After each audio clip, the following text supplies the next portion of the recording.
Hello student, आपका हमारे online platform पर स्वागत है। दोस्तों, आज हम प्रकाश टॉपिक को पढ़ेंगे और देखिए एमसीक्यू क्वेश्चन के माध्यम से हम इसको समझेंगे। और ये प्रकाश टॉपिक की दूसरी क्लास है, तो जिन स्टूडेंट ने पहली क्लास नहीं देखी उस पहली क्लास को देखें। और जो भी स्टूडेंट रीट मेंस की तैयारी कर रहे हैं वो इस चैनल को जरूर सब्सक्राइब करें, क्योंकि इस चैनल पर टीचर एग्जाम से संबंधित जो भी विषय वस्तु है और आपके लिए इम्पोर्टेंट है वो सभी हम आपको उपलब्ध करा रहे हैं। तो क्वेश्चन प्रैक्टिस के माध्यम से और जो भी थ्योरी अवेलेबल होगी उसके माध्यम से आपको हम टॉपिक उपलब्ध कराते रहेंगे और निश्चित रूप से आपके एग्जाम में वो लाभकारी होंगे और आपकी तैयारी को स्ट्रॉन्ग करेंगे।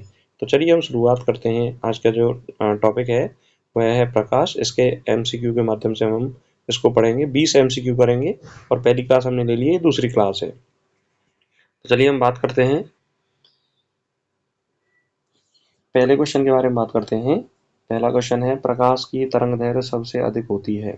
प्रकाश की तरंगदैर्घ्य सबसे अधिक होती है लाल रंग, नीला रंग, बैंगनी रंग और हरे रंग में। तो देखिए इस प्रकाश की तरंगदैर्घ्य जो सबसे ज़्यादा होती है वो होती है लाल रंग की। किसकी होती है?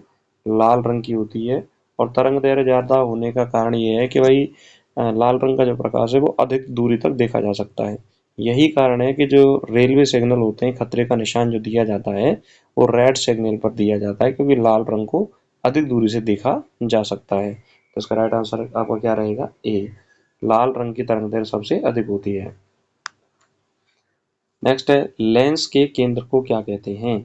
वक्रता केंद्र, फोकस, प्रमुख फोकस, आपेक्षिक केंद्र और ऑप्टिकल केंद्र। मान लीजिए कोई ये लेंस है और इस लेंस का जो भी ये केंद्र है इसको हम क्या कहेंगे? तो किसी भी लेंस के केंद्र को ऑप्टिकल केंद्र बोलते हैं, ऑप्टिकल सेंटर बोलते हैं। क्या बोलते हैं? Optical centre. तो इसका राइट आंसर आपको क्या हो जाएगा? डी। राइट आंसर क्या रहेगा इसका? डी। अगला क्वेश्चन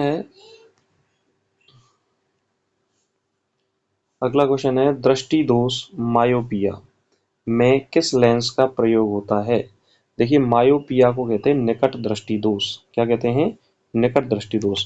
तो मान लीजिए किसी व्यक्ति को निकट दृष्टि दोष हो जाए तो वह व्यक्ति कौन सी लेंस का उपयोग करे जिससे कि इस दृष्टि दोष को दूर किया जा सके? पहला ऑप्शन है उत्तल लेंस, दूसरा ऑप्शन है अवतल लेंस, तीसरा ऑप्शन है बेलनाकार लेंस और चौथा ऑप्शन है कोई नहीं। तो ध्यान देना, हमेशा याद रखना, मायोपिया में कॉनकेव लेंस का उपयोग किया जाता है। किसका उपयोग का? कॉनकेव लेंस, मतलब अवतल लेंस का उपयोग किया जाता है। तो इसका राइट आंसर क्या रहेगा? बी। और हाइपरमेट्रोपिया में इसका जस्ट उल्टा हो जाएगा। हाइपरमेट्रोपिया मतलब दूरदृष्टि दोष में आपका उत्तल लेंस का प्रयोग किया जाता है। किस लेंस का प्रयोग करते हैं हम? उत्तल लेंस का प्रयोग करते हैं। तो इसमें देखिए दृष्टि दोष में, मायोपिया में कौन से लेंस का प्रयोग होता है? अवतल लेंस का प्रयोग होता है। तो इसका राइट आंसर आपका क्या हो गया? बी। अगला क्वेश्चन है, समतल दर्पण में बनी छवि। समतल दर्पण में बनी छवि, मान लीजिए कोई समतल दर्पण है तो उसमें जो इमेज बन रही है वो कैसी होती है? उल्टी होती है, बराबर होती है, बड़ी होती है और कोई नहीं। तो देखिए समतल दर्पण में जो छवि बनती है वो हमेशा बराबर होती है। तो इसका राइट आंसर आपका क्या रहेगा? बी। समतल दर्पण में जो बनी छवि है वो कैसी होती है? बराबर। अगला क्वेश्चन है, लेंस का फॉर्मूला होता है। लेंस का फॉर्मूला होता है, पहला ऑप्शन है 1/f is equal to 1/u plus 1/v। दूसरा ऑप्शन है 1/f is equal to 1/v minus 1/u। f is equal to v minus u और f is equal to v plus u। देखिए exam की दृष्टि से ये question important है, आपके पेपर में पूछा भी जा सकता है। तो लेंस में हमेशा देखो, एक तो होता है दर्पण फॉर्मूला और एक होता है लेंस फॉर्मूला। तो दर्पण फॉर्मूले में याद रखना कि 1/u, यानी कि जो मिरर फॉर्मूला होता है, मिरर फॉर्मूला, मिरर फॉर्मूले में एक एक ही याद रखना आप, 1/u के सामने प्लस होगा। और यदि लेंस फॉर्मूला है तो लेंस फॉर्मूला में 1/u के सामने क्या होगा? माइनस होगा। तो इसमें राइट आंसर आपका क्या हो जाएगा? B. 1/f is equal to 1/v minus 1/u। Mirror फॉर्मूले में क्या रहेगा? 1/u के सामने प्लस होगा और लेंस में क्या रहेगा? 1/u के सामने माइनस होगा। तो इस तरह से हम इसका आंसर याद रख सकते हैं और ये एग्जाम में नॉर्मली पूछा भी जाता है, तो हम इसको इस तरह से आंसर दे सकते हैं। नेक्स्ट है, प्रकाश किस प्रकार की तरंग तरंग है? प्रकाश किस प्रकार की तरंग है? पहला ऑप्शन है अनुदैर्ध्य, दूसरा अनुप्रस्थ, तीसरा यांत्रिक और चौथा है ध्वनि तरंग। तो देखिए प्रकाश जो है वो अनुप्रस्थ तरंग है। कैसी तरंग है? अनुप्रस्थ। तो इसका राइट आंसर आपका क्या है? बी। और ध्वनि कैसी होती है? अनुदैर्ध्य तरंग होती है। ध्वनि कैसी होती है? अनुदैर्ध्य। प्रकाश के रंग दिखने का कारण क्या होता है? परावर्तन, अपवर्तन, प्रकीर्णन और ध्रुवण। तो देखिए, मान लीजिए कोई शर्ट है, वो सफेद रंग की दिखाई दे रही है, तो इसका मतलब क्या है कि वो सभी कलर के जो प्रकाश है उसको फैला रही है। और यदि कोई काले रंग की दिखाई दे रही है तो संपूर्ण प्रकाश को अवशोषित कर रही है। लाल रंग की दिखाई दे तो लाल रंग को तो फैला रही है और बाकी प्रकाश को अवशोषित किया जा रहा है। हरे रंग को की यदि कोई वस्तु दिखाई दे रही है तो हरे रंग को तो प्रकीर्णित कर रही है, फैला रही है, और बाकी सभी रंगों को अवशोषित कर रही है। तो ये रंग देखने का ही क्या होता है? सिद्धांत है। तो इसमें प्रकाश के रंग दिखने का कारण क्या हो गया? प्रकीर्णन। तो इस पूरी प्रक्रिया को हम प्रकीर्णन बोलते हैं, इसीलिए ये इसका राइट आंसर आपका क्या रहेगा? प्रकीर्णन।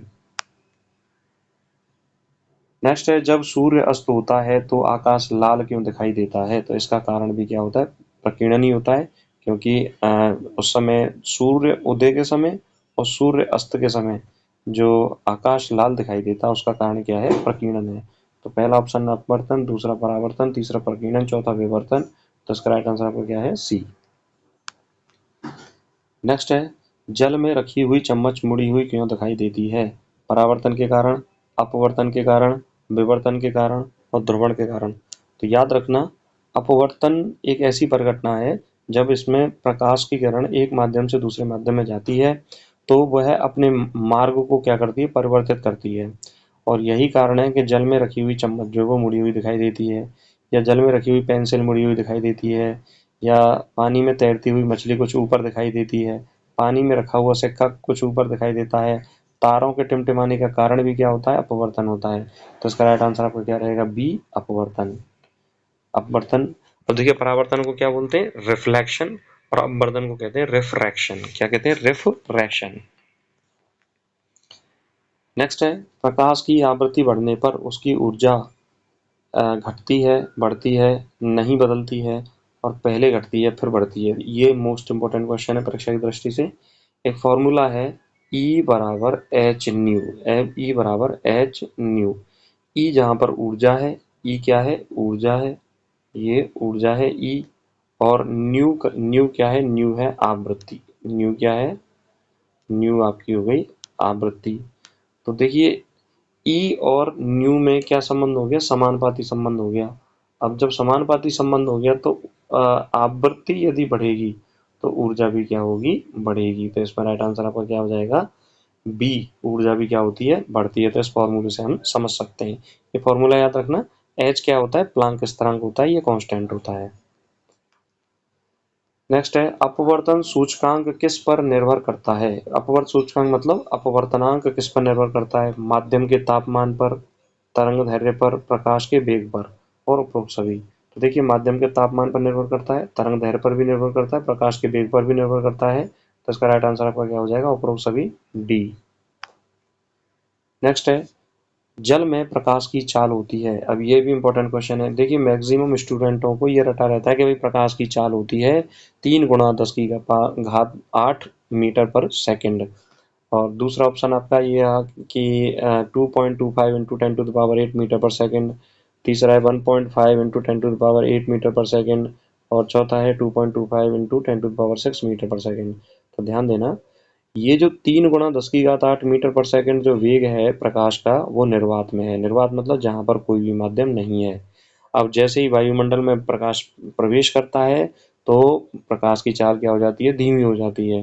फिर जल में प्रवेश करेगा तो और धीमी हो जाएगी, कांच में प्रवेश करेगा तो और धीमी हो जाएगी। तो इसका अर्थ ये है कि चाल तो 3 × 10⁸ मीटर पर सेकंड नहीं हो सकती, उससे थोड़ी कम होगी। और कम क्या होगी? 2.25 × 10⁸ मीटर पर सेकंड। तो इसका राइट आंसर आपका क्या है? बी। नेक्स्ट है, किस प्रकार की छवि पर्दे पर प्राप्त की जा सकती है? आभासी, सीधी, वास्तविक और अवास्तविक। तो देखिए, जो पर्दे पर प्राप्त की जा सकती है वो छवि, तो वास्तविक छवि को ही हम क्या कर सकते हैं? पर्दे पर प्राप्त कर सकते हैं। आभासी छवि को हम पर्दे पर प्राप्त नहीं कर सकते, अवास्तविक को नहीं कर सकते, और सीधी छवि को हम नहीं कर सकते। जो छवि वास्तविक है उसे पर्दे पर प्राप्त किया जा सकता है। तो इसका राइट आंसर आपका क्या है? सी। नेक्स्ट है प्रकाश की किरणें समांतर सतहों से होकर गुजरती हैं तो वे अपवर्तित होती हैं, परावर्तित होती हैं, मुड़ती नहीं हैं और अवशोषित हो जाती हैं। तो जब प्रकाश की किरणें समांतर सतहों से गुजरती हैं तो वो कभी भी मुड़ती नहीं है, तो सीधी निकल जाती हैं, क्योंकि प्रकाश सीधी दिशा में गति करता है। तो इसका राइट आंसर आपका क्या हो जाएगा? सी। नेक्स्ट है किस रंग की तरंगदैर्घ्य सबसे कम होती है? देखिए पहले पहले क्वेश्चन में हमने ये सीखा कि लाल रंग की तरंगदैर्घ्य सबसे ज़्यादा होती है, तो सबसे कम किसकी हो जाएगी? बैंगनी की। किसकी होगी? बैंगनी की, क्योंकि विबग्योर जो होता है, प्रकाश के 7 रंग होते हैं, BIV GYOR। पहला है बैंगनी रंग। पहला कौन सा है? बैंगनी रंग।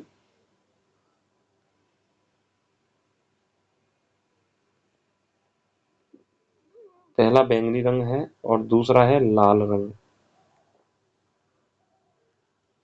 दूसरा कौन सा है? लाल रंग। तो बैंगनी रंग की जो तरंगदैर्घ्य है वो सबसे कम होती है, तो इसका राइट आंसर आपका क्या हो जाएगा? सी।